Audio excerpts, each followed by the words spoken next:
लालू परिवार में विवाद पर सूत्रों से बड़ी खबर आ रही है। कल रोहिणी यादव और तेजस्वी में बहस हुई थी। कल रोहिणी आचार्य और तेजस्वी यादव में बहस हुई थी। सूत्र बता रहे हैं तेजस्वी ने रोहिणी पर चप्पल भी फेंकी थी, ये भी जानकारी आ रही है। तेजस्वी ने रोहिणी को गालियां भी दी।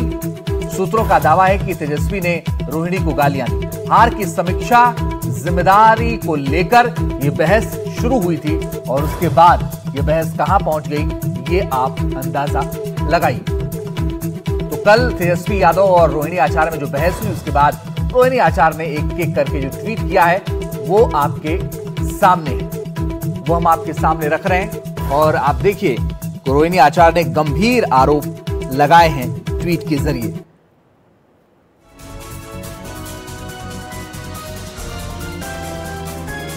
तो वो ट्वीट आपके सामने है। उन्होंने क्या लिखा था वो आपको बताते हैं। कल एक बेटी, एक बहन, एक शादीशुदा महिला, एक मां को जलील किया गया, गंदी गालियां दी गई, मारने के लिए चप्पल उठाया गया। मैंने अपने आत्मसम्मान से समझौता नहीं किया, सच का समर्पण नहीं किया, जिसकी वजह से ये सब कुछ हुआ।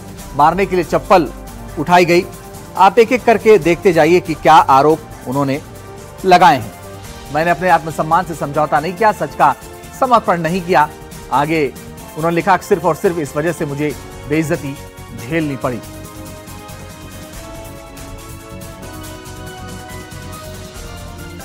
और कल रोहिणी आचार्य ने घर से निकलने के बाद क्या कुछ बोला था वो भी आपको सुनना चाहिए। कोई परिवार नहीं है। अब ये जाकर के आप संजय, रमेश, तेजस्वी यादव से पूछिए, मेरा कोई परिवार नहीं है। वही लोग निकाला है हमको परिवार से, क्योंकि रिस्पॉन्सिबिलिटी लेना नहीं है उनको। पूरा दुनिया बोल रहा है जो चाणक्य बनेगा तो चाणक्य से आप सवाल पूछिएगा। जब कार्यकर्ता चाणक्य से सवाल कर रहा है, पूरा देश दुनिया सवाल कर रहा है कि पार्टी का ये ऐसा हाल क्यों हुआ। अब जब संजय और रमेश इन लोग का नाम लीजिए तो आपको घर से निकाल दिया जाएगा, आपको बदनाम किया जाएगा, आपको गाली दिलवाया जाएगा, आपके ऊपर चप्पल उठा करके मारा जाएगा। और रोहिणी के आरोपों पर आरजेडी प्रवक्ता ने बयान दिया है। उन्होंने कहा कि पारिवारिक मामला है, मामले पर परिवार जवाब देगा, ये कहना है मृत्युंजय तिवारी का। सुनिए क्या कुछ कहा है उन्होंने। दुर्भाग्यपूर्ण है, कहा जाता है कि बुरे वक्त में सपने भी छोड़ देते हैं और महत्वाकांक्षा जब हावी होता है सबको परिवार में भी कला होता है। लेकिन ठीक है, जनता जो आदेश दिया है, जनता ने जो मैंडेट दिया है उसको स्वीकार हम सबको करना चाहिए, चाहे विपक्ष हो चाहे सत्ता पक्ष हो। अगर जनता ने आपको विपक्ष लायक समझा है, चाहे आपको उस पोजीशन पर पहुंचाया है, तो आपको इससे सबक लेकर के सीखने की ज़रूरत है। इस तरह से विचलित नहीं होने चाहिए। पारिवारिक मामला है, परिवार के लोग इस पूरे मामले को देखेंगे, पार्टी का शीर्ष नेतृत्व इस सब पर जवाब देगा।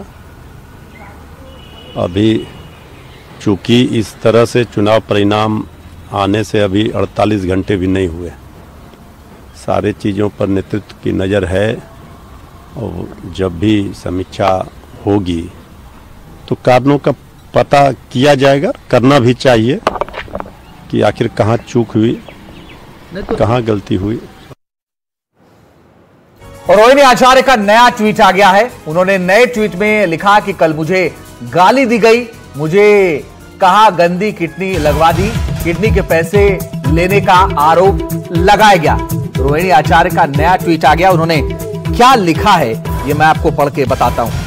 उन्होंने लिखा कि कल मुझे गालियों के साथ बोला गया कि मैं गंदी हूं और मैंने अपने पिता को अपनी गंदी किडनी लगवा दी।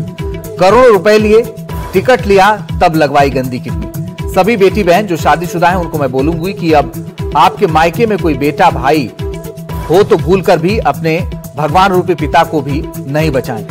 अपने भाई उस घर के बेटे को ही बोलें कि वो अपनी या अपने किसी हरियाणवी दोस्त की किडनी लगवा दे। सभी बहन बेटियां अपना घर परिवार देखें, अपने माता पिता की परवाह किए बिना अपने बच्चे, अपना काम, अपना ससुराल देखें, सिर्फ अपने बारे में सोचें। मुझसे तो ये बड़ा गुनाह हो गया कि मैंने अपना परिवार, अपने तीनों बच्चों को नहीं देखा। किडनी देते वक्त ना अपने पति ना अपने ससुराल से अनुमति ली। अपने भगवान, अपने पिता को बचाने के लिए वो कर दिया जिसे आज गंदा बता दिया गया। आप सब मेरी जैसी गलती कभी ना करें, किसी घर रोहिणी जैसी बेटी पैदा न हो।